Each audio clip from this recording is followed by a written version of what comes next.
बहू कब सुधरेगी। सुनीति बहू के कमरे की तरफ उसे बुलाने जा रही थी नाश्ता करने के लिए। आवाज़ लगाने वाली थी, तब तक कान में आवाज़ पड़ गई। आनंदिता फ़ोन पर बात कर रही थी। सुनीति ने जो सुना तो उल्टे पैर लौट आई, यह जानते हुए भी कि किसी की बातें छुपकर सुनना महापाप है। लेकिन वह सोच रही थी, अच्छा हुआ आज ये पाप उससे हो गया, कम से कम लोगों के चेहरे तो सामने आ गए। सुनीति कमरे में आकर बैठ गई। बहू के शब्द अब भी उसके कानों में गूंज रहे थे।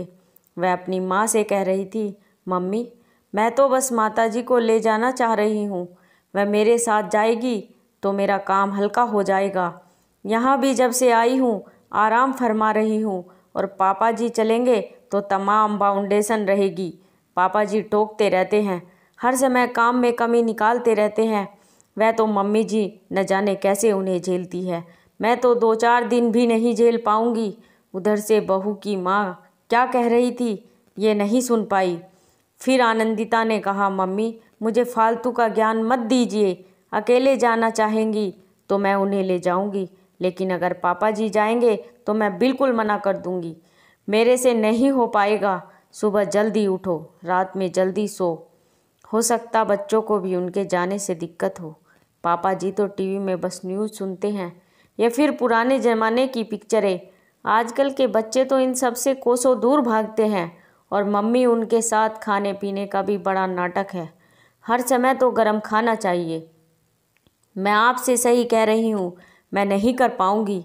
मैं तो कोई न कोई बहाना बनाकर सुधीर से पापा जी को यहीं रुकने के लिए बोल दूँगी। सुनीति जी की आंखों में आंसू थे। वह सोच रही थी कि कितनी हसरतों से तैयारी की थी बहू और बेटे के साथ जाने की, और फिर कोई परमानेंट रहने के लिए तो जा नहीं रही थी। 20-25 दिन रहकर वापस आ जाती। इतने दिनों के लिए भी उनके पति को ले जाने के लिए तैयार नहीं है। अगर बच्चों के पेपर हैं तो राजेंद्र जी भी तो समझदार हैं। वह खुद अपने ज़माने में स्कूल में प्रिंसिपल थे, तो वह नहीं जानते क्या कि बच्चों की पढ़ाई ज़्यादा ज़रूरी है या टीवी देखना ज़रूरी है।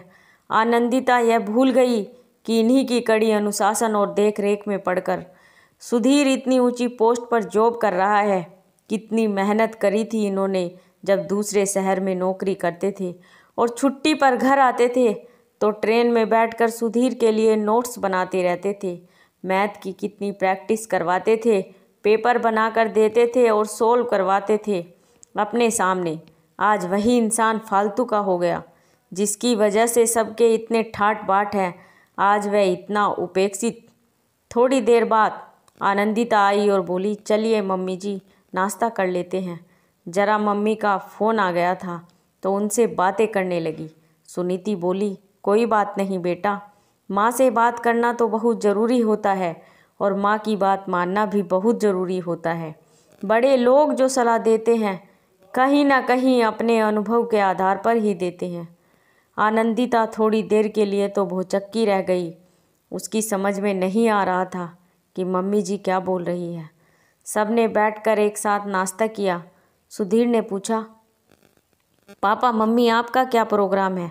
चलने के टिकट तो अभी मिल नहीं पाएंगे, एजेंट से तत्काल में टिकट करवा लूँगा। सुधीर ने राजेंद्र जी की तरफ देखा और कहा, पापा परसों की टिकट करवा लूँ? तब तक यहाँ पर आपका सारा काम ख़त्म हो जाएगा। राजेंद्र जी बोले, बच्चों को ट्यूशन पढ़ा रहा हूँ, परसों मैथ्स का पेपर है, हो जाए फिर मैं फ्री हूँ। मेरा यहाँ कौन सा काम है, फिर चलूँगा साथ। 15 दिन बाद वापस लौट आऊँगा। सुधीर ने कहा, ठीक है पापा, आप लोग अपनी तैयारी करिए, मैं टिकट का इंतज़ाम करता हूँ। आनंदिता ने कहा, अभी पापा जी का प्रोग्राम क्यों बना रहे हैं? आप चलने के लिए थोड़े दिन बाद आ जाएंगे। मम्मी जी को ले चलिए, यहाँ पर घर खाली रहेगा। सुधीर ने कहा, ऊपर वाले किराएदार शर्मा जी 3 दिन बाद आ रहे हैं, एक दिन अगर ताला बंद रहेगा तो कोई आफत नहीं आ जाएगी। आनंदिता का दाव खाली जा रहा था, लेकिन सुनीति जी ने मन ही मन कुछ और फैसला कर लिया था। वह बोली, सुधीर शर्मा भैया का आज सुबह मेरे पास फ़ोन आया था। वह कह रहे थे 1 हफ्ते बाद आएंगे, तो मैं सोच रही हूँ कि मैं और तुम्हारे पापा दोनों लोग रुक जाते हैं, बाद में आ जाएंगे। आनंदिता ने कहा, मम्मी आप चलिए ना, पापा जी यहाँ रुक जाएंगे और हर बार की तरह शर्मा अंकल पापा को अपने यहाँ खाना खिला दिया करेंगे।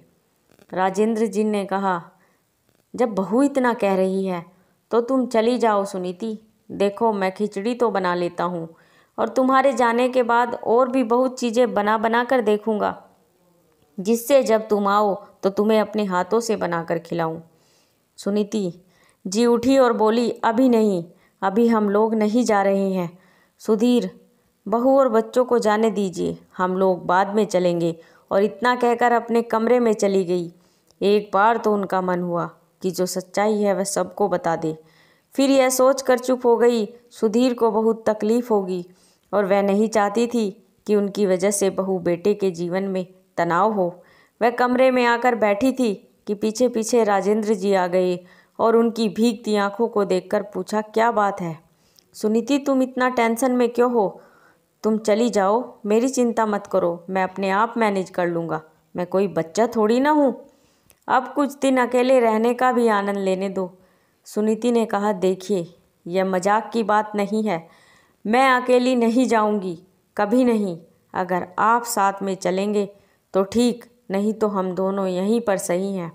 भविष्य की नहीं मालूम क्या होगा, लेकिन अपना वर्तमान हम क्यों दूसरों के सहारे जिए।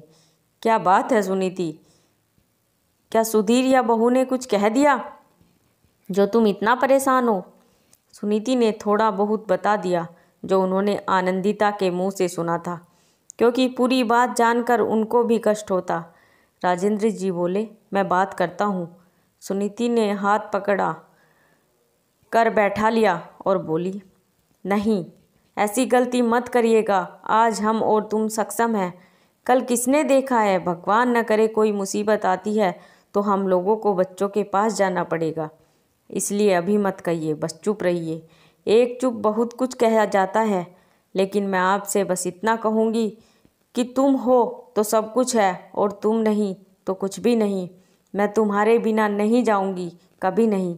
राजेंद्र जी ने सुनीति जी का हाथ अपने हाथ में ले लिया और कहा, आज के बाद मैं कोशिश करूँगा कि मैं तुम्हें ज़्यादा परेशान नहीं करूँ और थोड़ा अपना प्रिंसिपल वाला रौब कम दिखाने की कोशिश करूँगा। अच्छा है, सब कुछ पता चल गया समय रहते।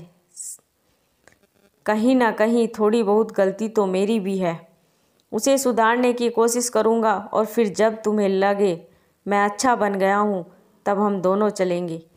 चलो मेरी पारो, खाने की तैयारी करो, बहुत देर हो रही है। सुनीति जी बोली, फिर आ गए अपने हिटलर शाही अंदाज में। राजेंद्र जी बोले, नहीं नहीं, मैं भी तुम्हारे साथ चल रहा हूँ और तुम्हारा हाथ बटाऊँगा। अच्छा? सुनीति जी हंसकर कहा, आप क्या करोगे? राजेंद्र जी कहने लगे, कुछ नहीं कर पाऊँगा तो बैठकर तुमको देखता रहूँगा।